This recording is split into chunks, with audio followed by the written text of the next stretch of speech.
South ఇండియాలోనే అతి తక్కువ ధరలకి రత్నాలను అందించే ఏకైక సంస్థ 6JVR. మెగాస్టార్ చిరంజీవి ఈ పేరే ఎందరికో ఇన్స్పిరేషన్. సినిమా నటుడిగా అయినా, రాజకీయాలకు సంబంధించిన వ్యక్తిగా అయినా, అసలు ఒక మానవతావాదిగా అయినా ఆయనదైనటువంటి శైలి చాలా భిన్నమైనది, ఎంతోమందిని స్ఫూర్తినిచ్చేటివి. ఇప్పుడు చిరంజీవి గారు 70వ పుట్టినరోజు అంటే 70వ సంవత్సరంలోకి అడుగు పెడుతున్నారు. ఈ సందర్భంగా ఆయన తమ్ముడు, సోదరుడు, పవర్ స్టార్, ఇప్పుడు deputy CM of Andhra Pradesh Pawan Kalyan wishes చెప్పారు. ఏం చెప్పారు, ఎలా చెప్పారు చూద్దాం. ఎందుకంటే వీళ్ళిద్దరి మధ్య ఉండేటువంటి అనుబంధం, అన్యోన్యత చాలా డిఫరెంట్గా ఉంటుంది. సో పవన్ కళ్యాణ్ గారు అఫీషియల్గా రిలీజ్ చేసినటువంటి నోట్, విశ్వంభరునికి జన్మదిన శుభాకాంక్షలు. విశ్వంభరుడు అంటే తెలుసు, మొత్తం విశ్వం మొత్తం ఆవరించి ఉన్నవాడు అని.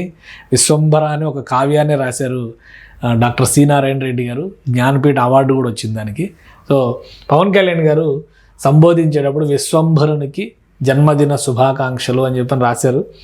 చిరంజీవి గారికి పుట్టినరోజు సందర్భంగా, మామూలు పుట్టినరోజు కాదు ఇది, 70వ పుట్టినరోజు అంటే సప్తతి. 70 అనేది చాలా ముఖ్యమైనది. మామూలుగా షష్ఠి పూర్తి అంటారు, ఇప్పుడు సప్తతి పూర్తి అనేది చాలా ఇంపార్టెంట్ సందర్భం ఒక మనిషి జీవితంలో. దానికి తగ్గట్టుగానే పవన్ కళ్యాణ్ గారు ఏం రాశారో చూద్దాం. చిరంజీవిగా ప్రేక్షక లోకాన్ని రంజింపచేసి ధృవతారగా వెలుగొందుతున్న మా అన్నయ్య చిరంజీవి గారికి ప్రేమపూర్వక జన్మదిన శుభాకాంక్షలు. ఆయన తమ్ముడిగా పుట్టడం ఒక అదృష్టం అయితే, ఆయన కష్టాన్ని చిన్నప్పటి నుంచి చూస్తూ పెరగడం ఒక గొప్ప అనుభవం, వెలగట్టలేని జీవిత పాఠం. ఒక సాధారణ కుటుంబం నుంచి వచ్చిన చిరంజీవి గారు ఒక అసాధారణ వ్యక్తిగా విజయాలు సాధించి ఎల్లలు దాటి కీర్తి ప్రతిష్టలు సాధించడం నాకే కాదు, నాలాంటి ఎందరికో స్ఫూర్తి ప్రదాత. చిరంజీవి గారు కీర్తికి పొంగిపోలేదు, కువిమర్శలకు కుంగిపోను లేదు. విజయాన్ని వినమ్రతతోనూ, అపజయాన్ని సవాలుగా స్వీకరించే పట్టుదల ఆయన నుంచే నేర్చుకున్నాను. సో ఇది చాలా ఇంపార్టెంట్ మాటలు ఇవి. ఎందుకంటే చిరంజీవి గారికి, పవన్ కళ్యాణ్ గారికి వ్యక్తిత్వంలో ఉన్నటువంటి స్వల్ప తేడా ఏంటంటే, చిరంజీవి గారు ఎవరైనా విమర్శలు చేసినా వాటికి కొద్దిగా మానసికంగా ఆయన ఇబ్బంది పడినటువంటి సందర్భాలు ఉంటాయి. పవన్ కళ్యాణ్ గారు తెగింపుతో ముందుకెళ్తారనేటువంటి అభిప్రాయం. కానీ చిరంజీవి గారి వైఖరిని, ఆయన వివరించినటువంటి విధానం చూడండి. విమర్శలకు కుంగిపోలేదు, కీర్తి వస్తే పొంగిపోలేదు. అలానే అపజయాన్ని ఒక సవాలుగా తీసుకుని పట్టుదలగా ముందుకు సాగిన వ్యక్తి ఆయన అని చెప్తున్నారు. అన్నిటినీ భరించే శక్తి ఆయన నైజం, అందుకే ఆయన విశ్వంభరుడు. అది విశ్వంభరుడు అనే టైటిల్ ఎందుకు పెట్టారంటే, విశ్వంభరుడు అంటే విశ్వదాత అనమాట. మొత్తానికి ఈ సృష్టికి మూలకారకుడు లేదా సృష్టిని భరించేవాడు అనేటువంటి అర్థం వస్తుంది కాబట్టి ఆయన అందుకే విశ్వంభరుడు అని ఆయన సంబోధించినట్టుగా చెప్తున్నారు.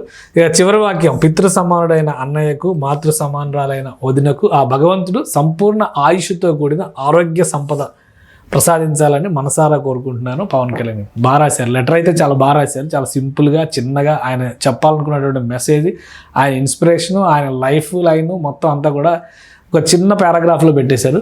సో పవన్ కళ్యాణ్ గారికి చిరంజీవి గారితో ఉన్నటువంటి అన్యోన్యత, అనుబంధం అనేది ఈ చిన్న శుభాకాంక్షల మెసేజ్లోనే మనం అర్థం చేసుకోవచ్చు. 70వ పుట్టినరోజు అంటే ఒక వ్యక్తి సాధించినటువంటి విజయాలకి, పరిపూర్ణమైనటువంటి జీవితానికి కూడా ఒక సంకేతంగా మనం చూడాలి. ఇప్పటికీ కూడా నవ యువకుడిగా చిరంజీవి గారు అలరిస్తున్నటువంటి విధానం. మళ్ళీ ఈ పుట్టినరోజు కూడా ఒక టీజర్ రిలీజ్ అవుతుంది. ఆయన విశ్వంభర సినిమాకి సంబంధించి మోడర్న్ టెక్నాలజీ, ఇప్పుడున్నటువంటి యంగర్ జనరేషన్స్తో పోటీ పడుతూ మళ్ళీ కొత్తదనంతో చిరంజీవి గారు వస్తున్నటువంటి విధానం, నవ యువకుడిని మరపిస్తున్నటువంటి తీరు కనిపిస్తుంది ఆ సినిమా ట్రైలర్స్లో కానీ, టీజర్స్లో కానీ.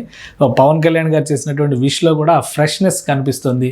సో ఈ సందర్భంగా సుమన్ టీవీ మెగాస్టార్ చిరంజీవి గారికి బర్త్డే శుభాకాంక్షలు చెబుతుంది.